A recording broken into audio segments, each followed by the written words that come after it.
दुनिया के शोर में कुछ कहानियां ऐसी होती हैं जो दौलत से नहीं, दिल से जुड़ी होती हैं। ये कहानी है हज़रत ईसा अलैहिस्सलाम की और एक ऐसे नौजवान की जिसने सब कुछ पाकर भी सब कुछ छोड़ दिया। हज़रत ईसा अलैहिस्सलाम अल्लाह के बरगज़ीदा नबी थे। आप निहायत सादा ज़िंदगी गुजारते थे। दुनिया की आसाइशें, आराम, मालो दौलत, किसी चीज़ की आपके दिल में कोई अहमियत न थी। आप सादा लिबास पहनते, कम खाते और अक्सर पत्थर को तकिया बनाकर सो जाते थे। आपकी ज़िंदगी का मकसद सिर्फ अल्लाह की रज़ा थी। एक दिन हज़रत ईसा अलैहिस्सलाम अपने हवारियों के साथ सफ़र में थे। रास्ते में एक शहर के करीब पहुंचे तो शहर के बाहर एक पुरानी और टूटी हुई दीवार नजर आई। जब हवारियों ने उसके अंदर झांक कर देखा तो हैरान रह गए। वहां सोना, हीरे और कीमती जवाहरात भरे हुए थे। हवारी ये मंजर देखकर लालच में आ गए और जवाहरात जमा करने लगे। हज़रत ईसा अलैहिस्सलाम ने फरमाया, तुम ये क्या कर रहे हो? उन्होंने अर्ज़ किया, ये माल ज़ाया हो रहा है, हम इसे जमा कर लेते हैं। आप शहर जाकर हमारे लिए कुछ और ले आइए। हज़रत ईसा अलैहिस्सलाम खामोशी से शहर की तरफ रवाना हो गए। शहर के अंदर एक गरीब महल्ला था। वहाँ एक पुराना सा घर था। हज़रत ईसा अलैहिस्सलाम उस घर में दाखिल हुए। अंदर एक बूढ़ी औरत बैठी थी। उसने अदब से पूछा, आप कौन हैं? फरमाया, मैं मुसाफिर हूँ। औरत ने कहा, बेटा घर पर नहीं है, आप तशरीफ़ रखें। कुछ देर बाद उसका जवान बेटा घर आया। उसके चेहरे पर गहरी उदासी और बेचैनी थी। हज़रत ईसा अलैहिस्सलाम ने उससे पूछा, बेटा तुम परेशान क्यों हो? नौजवान ने कहा, मैं एक गरीब मजदूर हूँ, पत्थर और मिट्टी का काम करता हूँ। एक दिन एक शाही काफिला यहाँ से गुजरा। अचानक पर्दा हटा और मैंने एक ऐसा चेहरा देखा जो चांद की तरह रोशन था। वो उस इलाके के हाकिम की बेटी थी। उसी लम्हे मेरा दिल उसका असीर हो गया। अब मैं जितना भी खुद को समझाता हूँ, दिल काबू में नहीं आता। हज़रत ईसा अलैहिस्सलाम ने फरमाया, ये कोई नामुमकिन बात नहीं। फिर फरमाया, एक बर्तन लाओ और जंगल से कुछ पत्थर जमा करो।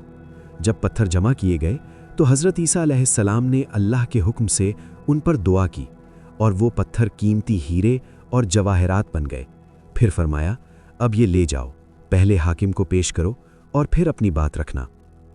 नौजवान वो जवाहरात लेकर हाकिम के दरबार में गया। जब हाकिम ने वो खजाना देखा तो हैरान रह गया। उसने पूछा, क्या चाहते हो? नौजवान ने कहा, मैं आपकी बेटी का रिश्ता चाहता हूँ। हाकिम ने कहा, मैं राजी हूँ, बल्कि जो कुछ है सब तुम्हारा है। यूं वो नौजवान एक ही दिन में फ़कीर से अमीर बन गया।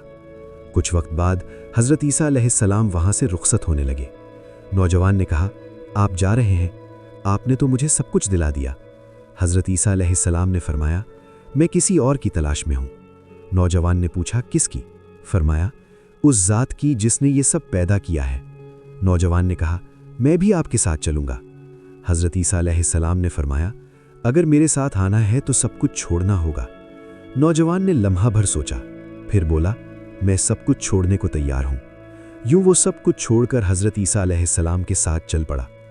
जब हज़रत ईसा अलैहिस्सलाम हवारियों के पास वापस आए तो हवारियों ने पूछा, आप तो जवाहरात लाने गए थे, ये नौजवान कौन है? हज़रत ईसा अलैहिस्सलाम ने फरमाया, मैं तुम्हारे लिए सोना नहीं लाया, मैं वो दिल लाया हूँ जिसमें खुदा बसता है।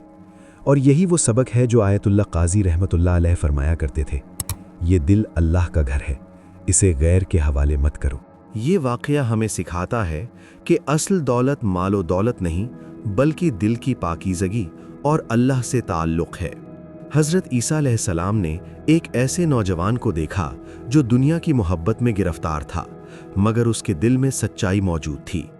अल्लाह के हुक्म से उसे दुनिया की दौलत भी मिली, लेकिन असल कामयाबी उस वक्त हासिल हुई जब उसने सब कुछ छोड़कर अल्लाह का रास्ता इख्तियार कर लिया। हज़रत ईसा अलैहिस्सलाम ने ये वाज़ेह कर दिया कि माल इंसान को अल्लाह तक नहीं पहुंचाता, बल्कि दिल की सच्चाई पहुंचाती है। जो दिल अल्लाह के लिए खाली हो जाए वही असल दौलत है। असल पैगाम, दिल को दुनिया की मोहब्बत से पाक करो, क्योंकि यही दिल अल्लाह का घर है।